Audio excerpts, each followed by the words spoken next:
بسم اللہ الرحمن الرحیم كما صليت على إبراهيم وعلى آل إبراهيم إنك حميد مجيد اللهم بارك على محمد وعلى آل محمد كما باركت على إبراهيم وعلى آل إبراهيم إنك حميد مجيد۔ نام محمد سے دلوں کو سرور ملتا ہے، نام محمد سے دلوں کو سرور ملتا ہے، نگاہ فکر کو تازہ شعور ملتا ہے۔ نصیب کیسا بھی ہو واسطہ احمد کا دیکھے، نصیب کیسا بھی ہو وسیلہ محمد کا دیکھے، خدا سے جو بھی مانگے ضرور ملتا ہے۔ میرے نہایت واجب الاحترام بزرگوں، مسلک اہل سنت والجماعت سے تعلق رکھنے والے خشوع نوجوان دوستوں اور بھائیوں، میں نے آپ حضرات کی خدمت میں قرآن کریم کی آیت کا ایک حصہ تلاوت کیا ہے، اور اس آیت کی روشنی میں میں نے مسلک اہل سنت والجماعت احناف دیوبند بیان کرنا ہے۔ اللہ رب العزت مجھے اخلاص اور دلائل کے ساتھ اپنا مسلک بیان کرنے کی توفیق عطا فرمائے، اور اگر بات سمجھ آئے تو حق جل مجدہ ہم سب کو قبول کرنے کی توفیق عطا فرمائے۔ آیت کریمہ کا معنی تو بڑا آسان اور واضح ہے، ما آتاکم الرسول فخذوہ وما نہاکم عنہ فانتہوا۔ اللہ رب العزت نے قرآن کریم میں اعلان فرمایا کہ جو میرا پیغمبر اور رسول تمہیں دے اس کو لے لو، اور جس سے میرا پیغمبر منع کرے اس سے باز آ جاؤ۔ اب دلائل کے ساتھ ہم نے سمجھنا ہے ہمارے پیغمبر نے ہمیں کیا کچھ دیا ہے۔ جو کچھ پیغمبر دے اسے قبول کر لو، اور جس سے پیغمبر منع کرے اس سے تم باز آ جاؤ۔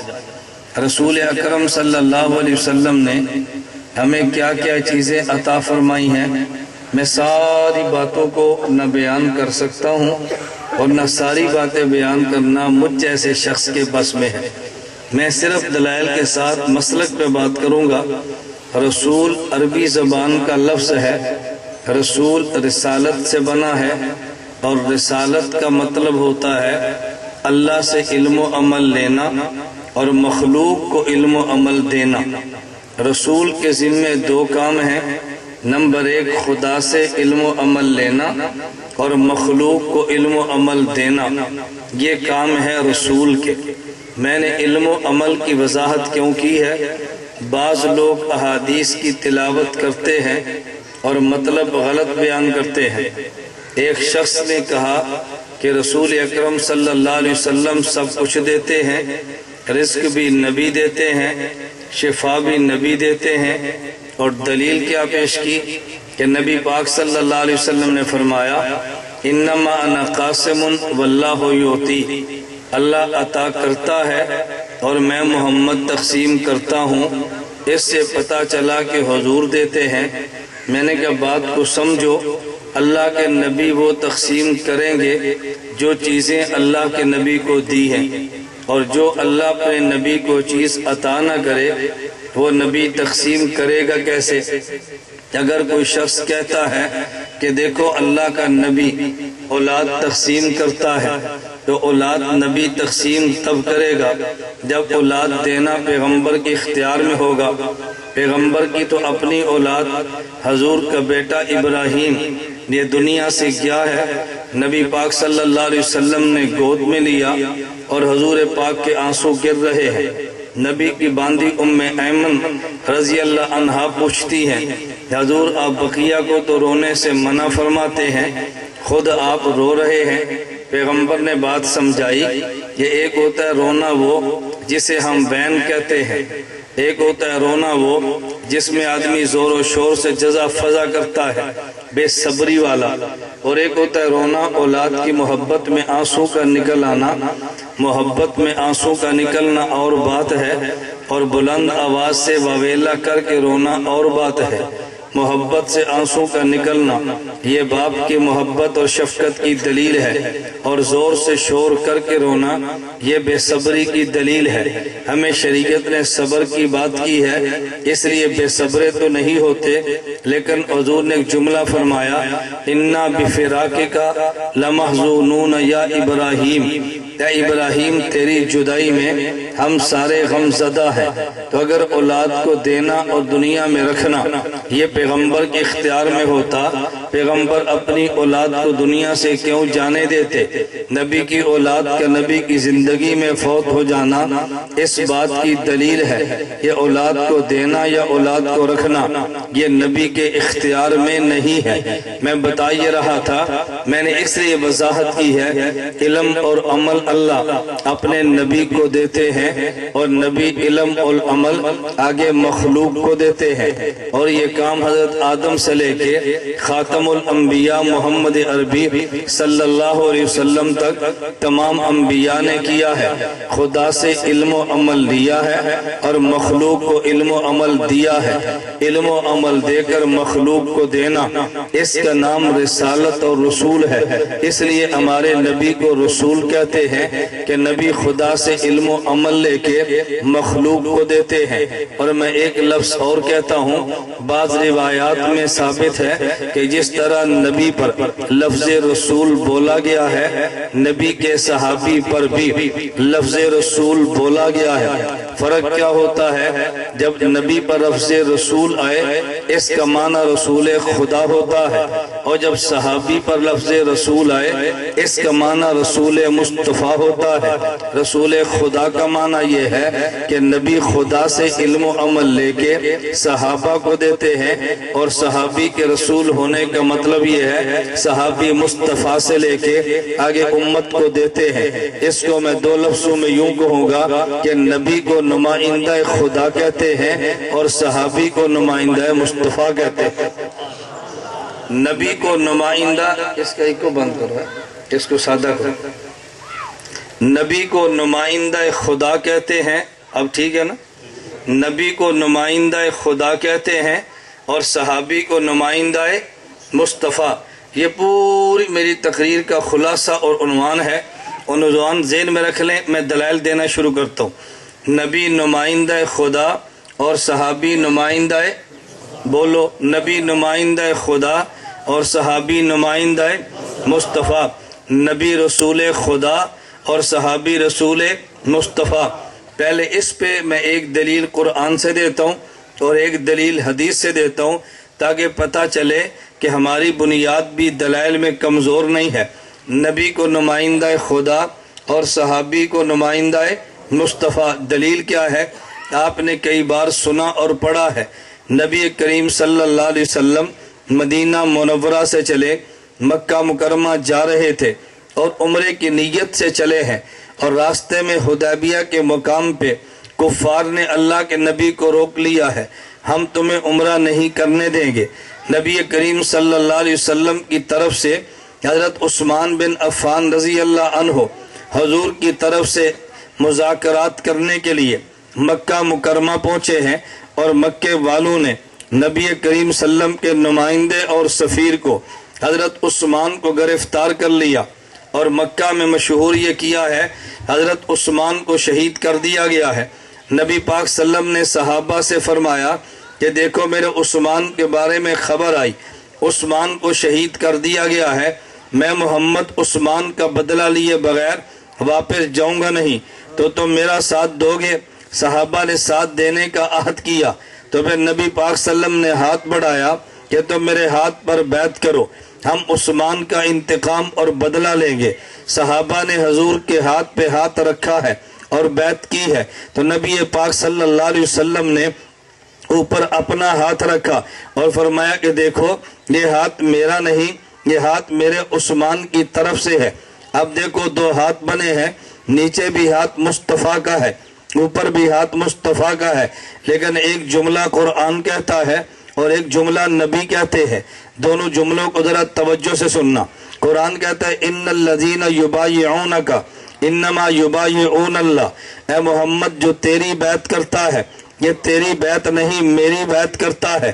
خدا نے نبی کی بیعت کو اپنی بیعت فرمایا ہے، اور اللہ کے نبی نے فرمایا یہ ہاتھ میرا نہیں ہے، یہ ہاتھ میرے عثمان کا ہے۔ تو اللہ نبی کی بیعت کو اپنی بیعت فرما رہے ہیں، چونکہ نبی نمائندہ خدا جو ہے، اللہ کے نبی اپنے ہاتھ کو عثمان کا ہاتھ بتا رہے ہیں، چونکہ عثمان نمائندہ مصطفیٰ جو ہے، نبی نمائندہ خدا ہے، حضرت عثمان نمائندہ مصطفیٰ ہے۔ اور اس پہ دلیل حدیث مبارک جامع ترمذی میں روایت موجود ہے۔ حضرت انس بن مالک رضی اللہ عنہ فرماتے ہیں ان عثمان کان رسول اللہ، ان عثمان کان رسول اللہ، کہ اللہ کے نبی حدیبیہ میں اگر نمائندہ خدا ہے تو عثمان مکہ مکرمہ میں نمائندہ مصطفیٰ ہے۔ میں نے قرآن اور حدیث سے دلیل دی ہے، نبی کو نمائندہ خدا کہتے ہیں اور صحابی کو نمائندہ مصطفیٰ کہتے ہیں۔ اس کا نتیجہ کیا نکلے گا؟ اس کا مطلب یہ ہے کہ چونکہ نبی نمائندہ خدا ہے، اللہ کا نمائندہ مصطفیٰ ہے، تو اللہ کا کلام جو اللہ کے نبی کے واسطے کے بغیر ملا نہیں کرتا۔ اگر خدا کا کلام لینا ہے تو خدا کا نمائندہ مصطفیٰ دے گا، اگر نبی کو درمیان سے نکال دو تو کلام اللہ مل سکتا ہی نہیں ہے۔ کلام اللہ کا معنی یہ بھی اللہ کا نبی دے گا، اگر نبی کو نکال دو تو قرآن کا معنی مل سکتا ہی نہیں ہے۔ کلام اللہ بھی نبی کے ذمے اور کلام اللہ کا معنی بھی نبی کے ذمے۔ میرے پیغمبر کے کلام کا نام حدیث ہے، حدیث کے الفاظ ہوں گے وہ بھی پیغمبر کا صحابی دے گا، اور اگر حدیث کے الفاظ کا معنی ہوگا تو وہ بھی پیغمبر کے، توجہ رکھنا، پیغمبر کے صحابی۔ یہ بنیاد سمجھ آئے گی نا، آگے مسلک اور عقیدہ اور دلیل آپ کو سمجھ آنی ہے۔ اس لیے میں کہتا ہوں اگر نبی کو درمیان سے نکال دو تو کلام اللہ کے الفاظ بھی امت کو نہیں ملتے۔ اس پہ دلیل کیا ہے؟ قرآن کریم میں ہے لو انزلنا هذا القرآن على جبل لرأيت خاشعا متصدعا من خشیت اللہ۔ اے میرے پیغمبر، میں نے قرآن کو تیرے سینے پہ اتارا ہے، اگر میں قرآن کو سیدھا پہاڑ پہ اتار دیتا پہاڑ ٹکڑوں میں بٹ جاتا اور پہاڑ اس قرآن کو اٹھا نہ سکتا۔ سوال پیدا ہوتا ہے اگر قرآن اتنا بوجھ والا ہے، قرآن کو پہاڑ نہیں اٹھا سکتا۔ ہم نے دیوبند کا 9 سال کا بچہ دیکھا ہے جس کے سینے میں قرآن محفوظ ہے، ہم نے دیوبند کی 7 سالہ بچی دیکھی ہے جس کے سینے میں قرآن محفوظ ہے۔ اگر اتنا بوجھ والا ہے اس کو قرآن پہاڑ نہیں اٹھا سکتا تو پھر یہ 9 سالہ بچے اور 7 سالہ بچی نے کیسے اٹھایا ہے؟ اور اگر یہ قرآن اتنا کمزور ہے تو پھر اللہ کیوں فرماتے ہیں اے میرے پیغمبر اگر قرآن کو پہاڑ پہ اتارتا تو پہاڑ ٹکڑوں میں بٹ جاتا، ذروں میں بکھر جاتا، اتنا بوجھ ہے تو پھر بچے نے کیوں اٹھایا ہے؟ اور اگر بچہ اٹھا سکتا ہے تو پھر پہاڑ قرآن کو کیوں نہیں اٹھا سکتا؟ اس سوال کا جواب دارالعلوم دیوبند کے 40 سالہ محترم قاری محمد طیب رحمت اللہ علیہ نے بڑے پیارے لفظوں میں دیا ہے۔ قاری محمد طیب فرماتے ہیں آسمان کی طرف تم دیکھو گے تو سورج نکلتا ہے، آسمان کی طرف تم دیکھو گے تو چاند بھی نکلتا ہے، لیکن عربی زبان میں سورج کو منیر کہتے ہیں اور چاند کو مستنیر کہتے ہیں۔ کیا مطلب؟ چاند کی روشنی اپنی نہیں ہے، سورج کی روشنی اپنی ہے۔ سورج روشنی دیتا ہے اور چاند سورج سے روشنی لیتا ہے۔ سورج کی تپش اپنی ہے لیکن چاند کی برودت اور ٹھنڈک اپنی نہیں ہے، یہ چاند سورج سے لیتا ہے۔ جب سورج طلوع ہو جائے اور آپ دن کو 12 بجے سورج کو دیکھنا چاہیں تو آنکھ بھر کے دیکھ نہیں سکتے، اور اگر سورج کے سامنے آپ دن کو 12 بجے بیٹھ جائیں تو سورج کو آپ کا وجود برداشت کرتا ہی نہیں ہے۔ لیکن چاند 14ویں کا نکل آئے، اگر چاند کو دیکھو تو دیکھنے میں لطف آتا ہے، اگر چاند کی چاندنی کے سامنے بیٹھ جاؤ تو بدن کو ٹھنڈک اور راحت محسوس ہوتی ہے۔ آخر وجہ کیا ہے؟ جب سورج کو دیکھا ہے تو آنکھ جواب دے گئی ہے، لیکن جب سورج کی روشنی چاند سے گزر گزر کر آئی ہے تو پھر چاند کو دیکھنے میں لطف آیا ہے۔ اگر سورج کی تپش کے سامنے بیٹھا تو بدن جواب دے گیا ہے، لیکن جب چاند سے گزر کے سورج سے چاند کی تپش چاند سے گزر کر آئی ہے تو ٹھنڈک میں بدل گئی ہے، تو بدن کو راحت اور لذت آئی ہے۔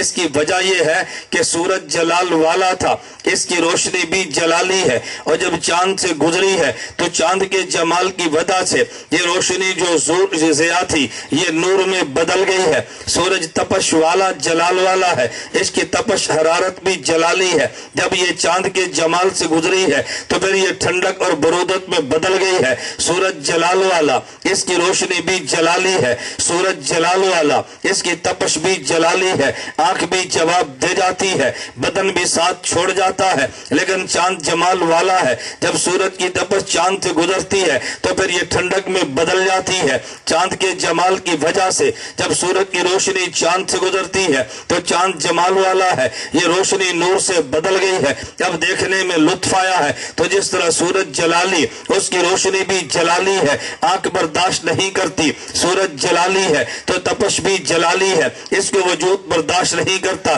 لیکن جب چاند کے جمال سے گزر کر آئے تو آنکھ کو دیکھنے میں لطف آتا ہے اور بدن کو سہنے میں مزہ آتا ہے۔ بالکل اسی طرح میرا اللہ بھی جلالی ہے، میرے اللہ کا کلام بھی جلالی ہے۔ اگر یہ خدا جلالی کلام کو سیدھا پہاڑ پہ اتارتا، پہاڑ ٹکڑوں میں بٹ جاتا، ذروں میں بکھر جاتا۔ خدا نے جلالی کلام کو اپنے محمد کے جمالی سینے پہ اتارا ہے، پھر میرے محمد کے جمالی سینے سے ہو کے قرآن باہر آیا ہے، تو وہ جلالی کلام جس کو اٹھانے کی پہاڑ میں طاقت نہیں تھی، میرے محمد کے جمالی سینے سے گزرا ہے تو اس کو 9 سال کے بچے نے اٹھا لیا ہے۔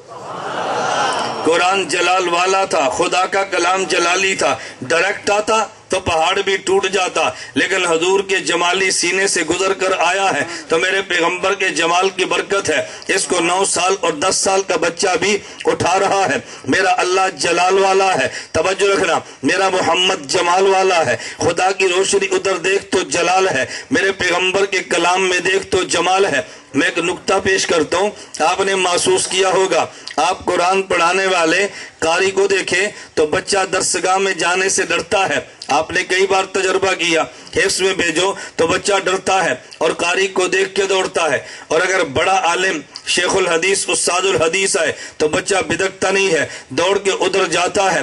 آخر اس کی وجہ کیا ہے کہ قاری پر بچے کا روب ہے اور شیخ الحدیث پہ روب اور انداز کا ہے۔ قاری سے بچہ ڈر رہا ہے، شیخ الحدیث کے قریب جا رہا ہے، اس کی وجہ نہ قاری کا قصور ہے نہ شیخ الحدیث کا کمال ہے۔ قاری جلالی کلام پڑھاتا ہے، اس پہ اثر جلال کا ہے، شیخ الحدیث جمالی کلام پڑھاتا ہے، اس پہ اثر جمال کا ہے۔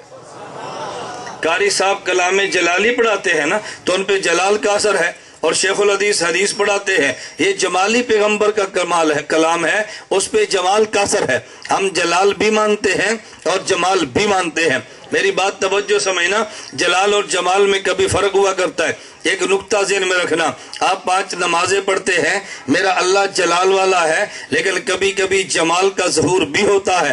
قیامت کے دن میرا خدا جلال میں ہوگا، آپ کے علم میں ہے، لمن الملک اليوم، آج کی بادشاہت ہے، للہ الواحد القہار، اعلان ہوگا، خدا جلال میں ہے۔ حضرت آدم سے کہ ہیں، حضرت سفارش کر دیجئے، حساب کتاب شروع ہو جائے۔ خدا کے جلال کے سامنے آدم علیہ السلام بے بس نظر آتے ہیں، حضرت ابراہیم کے پاس گئے ہیں، آپ شفاعت کر دیجئے۔ ابراہیم بھی خدا کے جلال کے سامنے بے بس ہے، یہ چلتے ہوئے حضرت عیسیٰ علیہ السلام کے پاس آئے، امت ساری کہے گی آپ سفارش کر دیجئے۔ عیسیٰ علیہ السلام بھی بے بس ہے، بھئی میرے بس میں شفاعت نہیں ہے، سارے اللہ کے نبی کے پاس آئیں گے۔ حضرت محمد صلی اللہ علیہ وسلم سے زیادہ مزاج خداوندی کو کون جانتا ہے؟ اللہ سے، پیغمبر سے زیادہ خدا کے قریب کون گیا ہے؟ حضور سے زیادہ مزاج خداوندی کوئی نہیں سمجھتا۔ اللہ جلال پر ہے، میرا محمد جمال والا ہے، جب تک جلال جمال میں نہیں بدلے گا حساب و کتاب ہوگا کیسے؟ خدا جلال میں ہے، کوئی ضرورت تو کرتا نہیں ہے، میرے پیغمبر یوں نہیں کہیں گے اللہ حساب شروع کر دے۔ حضور سمجھتے ہیں خدا کا جلال بدلتا ہے تواضع و عاجزی سے، خدا کا جلال بدلتا ہے انکساری سے، خدا کا جلال بدلتا ہے زمین پر ناک رگڑنے سے میرے پیغمبر سجدے میں گر جائیں گے، اتنا طویل سجدہ کریں گے کہ محمد کا جمال اب خدا کے جلال کو جمال میں بدل دے گا۔ اللہ فرمائیں گے ارفع راسک، میرے محبوب سر اٹھا دے، سل توتا، مانگنا تیرا کام اور دینا میرا کام۔ میرا محبوب تو چاہتا کیا ہے؟ پھر حضور گزارش کریں گے اللہ ان کا سوہلا، ان کا حساب و کتاب شروع کر دیجئے۔ تو خدا جلال والا ہے اور میرا پیغمبر جمال والا ہے، لیکن کبھی خدا کی صفت جمال کا بھی ظہور ہے۔ جب حضور وہاں پہ میدان معاشر میں روئیں گے اور گڑ گڑائیں گے، خدا کا جمال جلال میں بدلے گا، تو یہ صفت جمال کا ظہور ہوا ہے۔ ایک نکتہ اور بھی سنیں، آپ دن میں 5 نمازیں پڑھتے ہیں، ان میں فجر مغرب عشاء کی نماز میں قرآن اونچی آواز سے پڑھتے ہیں اور ظہر و عصر کی نماز میں قرآن آہستہ پڑھتے ہیں۔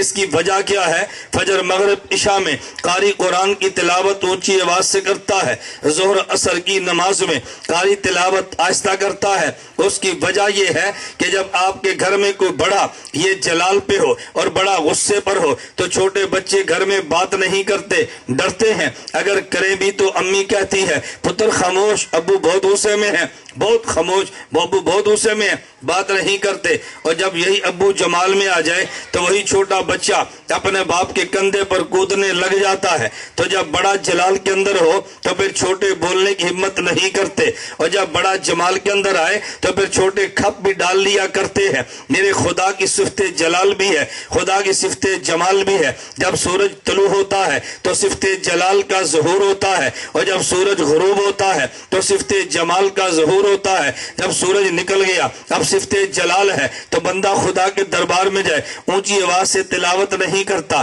خدا کی صفت جلال کی وجہ سے۔ اور جب سورج غروب ہو جائے اب صفت جمال کا ظہور ہو گیا، اب خدا کے دربار میں اونچا بولتا ہے صفت جمال کی وجہ سے۔ جب صفت جلال کا ظہور ہو تو آہستہ، اور جب صفت جمال کا ظہور ہو تو پھر اونچی آواز سے۔ تو میرا اللہ جلال والا ہے اور میرا پیغمبر جمال والا ہے۔ چلیے میں اس پہ بھی ایک نکتہ دیتا ہوں، نبی پاک صلی اللہ علیہ وسلم پہ صفت جمال کا غلبہ ہے، لیکن کبھی کبھی حضور پہ صفت جلال کا ظہور بھی ہوتا ہے۔ جب نبی پاک صلی اللہ علیہ وسلم کو کوئی دکھ دے تو صفت جمال کا ظہور ہے، لیکن پیغمبر کے سامنے جب کوئی دین کی توہین کرے پھر نبی پہ صفت جلال کا ظہور ہوتا ہے۔ تو نبی پر صفت جلال بھی ہے اور صفت جمال بھی ہے۔ میرے پیغمبر چونکہ نمائندہ خدا ہے، خدا میں جلال ہے، کبھی کبھی جمال بھی آتا ہے۔ میرے پیغمبر پر جمال ہے، کبھی جلال بھی آتا ہے۔ نبی نمائندہ خدا ہے تو کبھی مصطفیٰ پہ جلال ہے، کبھی مصطفیٰ پہ جمال ہے۔ میرے پیغمبر کے صحابہ یہ نمائندہ مصطفیٰ ہے تو پھر کسی میں جلال نظر آتا ہے اور کسی میں جمال نظر آتا ہے۔ ہم نے صدیق کو دیکھا ہے تو مزاج جمالی ہے، ہم نے فاروق کو دیکھا ہے تو ان کا مزاج جلالی ہے۔ یہ دونوں نمائندگی پیغمبر کی جو کر رہے ہیں، حضرت عمر بن خطاب رضی اللہ عنہ وہ بھی نماز پڑھتے ہیں، صدیق اکبر بھی رات کو نماز پڑھتے ہیں، لیکن صدیق اکبر نے تلاوت آہستہ کی ہے۔ صدیق آہستہ قرآن کیوں پڑھتے ہو؟ یہ ساتھ سویا ہے، یہ اٹھ نہ جائے، اس کی نیند خراب نہ ہو۔ عمر بن خطاب سے پوچھا تم اونچی آواز سے قرآن کیوں پڑھتے ہو؟ فرمایا میں جو پڑھتا ہوں تو یہ کیوں سویا پڑا ہے؟ صدیق آہستہ پڑھتا ہے آنکھ نہ کھل جائے، عمر اونچی آواز سے پڑھتا ہے آنکھ کھلے اور پڑھے۔ وجہ کیا ہے؟ صدیق پہ غلبہ جمال کا ہے، فاروق پہ غلبہ جلال کا ہے۔ ایک جلال والا اور ایک جمال والا ہے۔ صدیق کو دیکھ تو جلال کا غلبہ ہے اور عمر کو دیکھ تو پھر یہ توجہ جمال کا غلبہ ہے۔ ایک بندہ مجھے کہنے لگا کہ مولانا ایک بات تو بتاؤ، تم حنفیت کی وکالت کرتے ہو، ہمارے ایک سوال کا جواب دو۔ میں نے کہا پوچھئے۔ کہتا ہے امام بخاری بہت بڑے عالم ہیں، امام ابو حنیفہ بہت بڑے عالم ہیں۔ میں نے کہا جی دونوں بڑے عالم ہیں۔ مجھے وہ کہنے لگا تم تقلید امام بخاری کی بجائے امام ابو حنیفہ کی کرتے ہو۔ میں نے کہا جی ہاں۔ کہتے یہ بتائیں امیر المؤمنین فی الحدیث کسے کہتے ہیں؟ ذرا نکتہ سمجھنا، امیر المؤمنین فی الحدیث کسے کہتے ہیں؟ میں نے کہا امام بخاری کو۔ کہتے جب امام بخاری کو امیر المؤمنین فی الحدیث کسے کہتے ہیں تو پھر تقلید ان کی کرو نا، ان کی بجائے امام ابو حنیفہ کی تقلید کیوں کرتے ہو؟ میں نے کہ اس لیے میں نے پیغمبر کے صحابہ کو دیکھا ہے. نبی کریم صلی اللہ علیہ وسلم کے 1,24,000 صحابہ میں سے اگر پوچھا جائے امیر المؤمنین فی الحدیث کون ہے تو جواب ملتا ہے امام ابو ہریرہ ہے. اگر پوچھا جائے پیغمبر کے صحابہ میں بڑے محدث کون ہے تو لوگ کہتے ہیں جی ابو ہریرہ ہے. اگر پوچھا جائے پیغمبر کے صحابہ میں سب سے بڑے عالم کون ہے تو جواب ملتا ہے امام ابو بکر ہے صدیق رضی اللہ عنہ.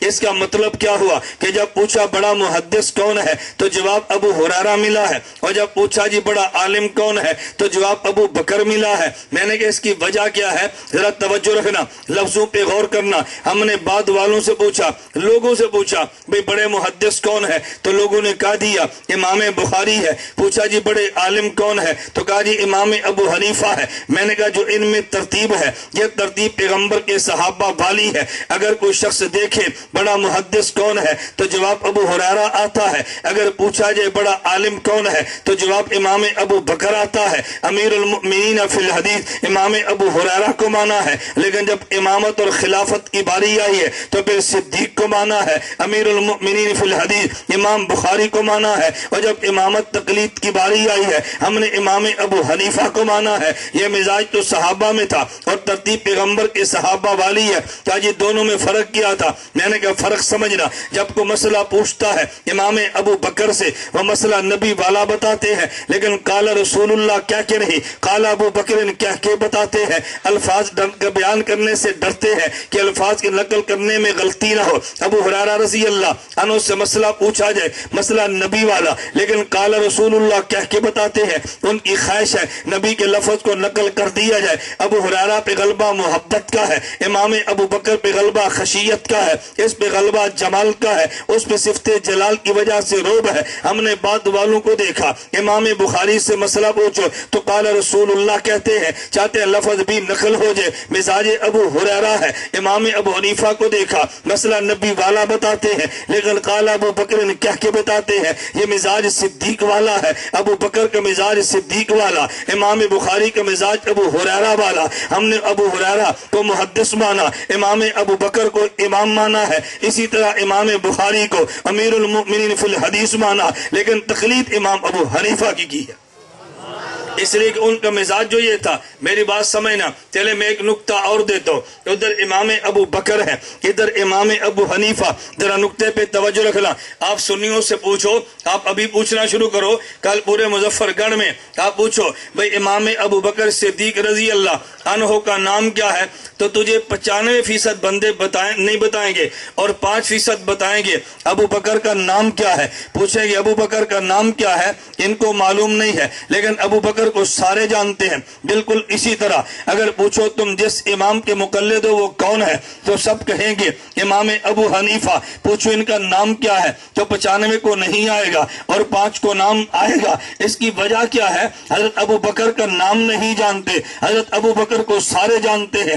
امام ابو حنیفہ کا نام نہیں جانتے, ابو حنیفہ کو سارے جانتے ہیں. صدیق اور ان میں مطابقت ہے نا, وہ خلیفہ اول بنا ہے, یہ امام اول بنا ہے. جب خلافت کی ترتیب دیکھے صدیق خلیفہ اول ہے, عمر خلیفہ دوم ہے, عثمان خلیفہ ثالث, علی خلیفہ چہارم ہے, اور بعد والوں میں دیکھ امام ابو حنیفہ امام اول ہے, امام مالک امام دوم ہے, امام شافعی امام سوم ہے, امام علی امام چہارم ہے. صحابہ میں پہلے امام کا نام صدیق ہے, بعد والوں میں پہلے امام کا نام امام ابو حنیفہ ہے. یہ میں نہیں کہتا, میں دلائل کی بنیاد پہ کہتا ہوں. اگر صحابہ میں دیکھ ترتیب یہی بنتی ہے, اگر ان کے آنے کو دیکھ ترتیب تب بھی یہ ہے, ان کے جانے کو دیکھ ترتیب تب بھی یہ ہے. میں نے آتے ہوئے کو دیکھا تو ابو بکر عمر کو دیکھا, یہ پیغمبر کو بیٹی دے رہے تھے. عثمان و علی کو دیکھا, یہ پیغمبر سے بیٹی لے رہے تھے. جو نبی کو بیٹی دیتا ہے وہ پیغمبر کا سسر بنتا ہے, جو نبی سے بیٹی لیتا ہے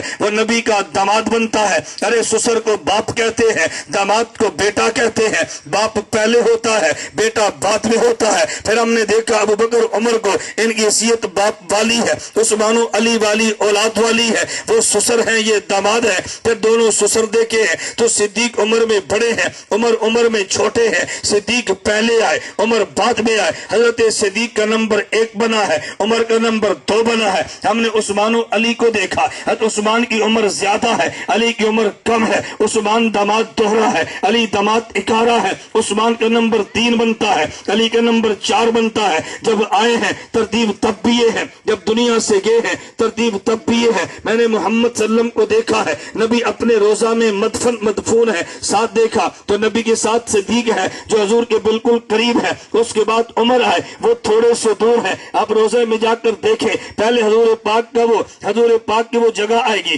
جہاں سلام پڑھتا ہے، پھر ابو بکر صدیق والا سورہ، پھر حضرت عمر والی باری ہے۔ پتہ چلا صدیق پہلے ہیں، نبی کے ساتھ ہے، عمر دوسرے ہیں، تھوڑے سے دور ہیں، عثمان تیسرے ہیں، جنت البقیع میں تھوڑے اور دور ہیں، علی المرتضی چوتھے ہیں، تھوڑے اور دور کوفہ میں ہیں۔ ان کے آنے کی ترتیب بھی یہ ہے، صدیق کا نمبر 1 ہے، ان کے جانے کی ترتیب بھی یہ ہے، صدیق کا نمبر 1 بنتا ہے۔ امام ابو حنیفہ کو دیکھ 80 ہجری میں پیدا ہے، نمبر 1 بنتا ہے۔ امام مالک کو دیکھ 93 ہجری میں پیدا ہے، نمبر 2 بنتا ہے۔ امام شافعی کو دیکھ 150 میں پیدا ہے، نمبر 3 بنتا ہے۔ حضرت امام احمد کو دیکھ 164 میں پیدا ہے تو نمبر 4 بنتا ہے۔ صدیق صحابہ میں پہلا ہے، ابو حنیفہ اماموں میں پہلا ہے۔ میں بتا یہ رہا تھا ان کا نام کوئی نہیں جانتا، ابو بکر سارے جانتے ہیں، ان کو دیکھ تو نام کوئی نہیں جانتا، ابو حنیفہ سارے جانتے ہیں۔ وجہ یہ ہے ایک نام ہوتا ہے، ایک مشن ہوتا ہے۔ خدا کو صدیق کا مشن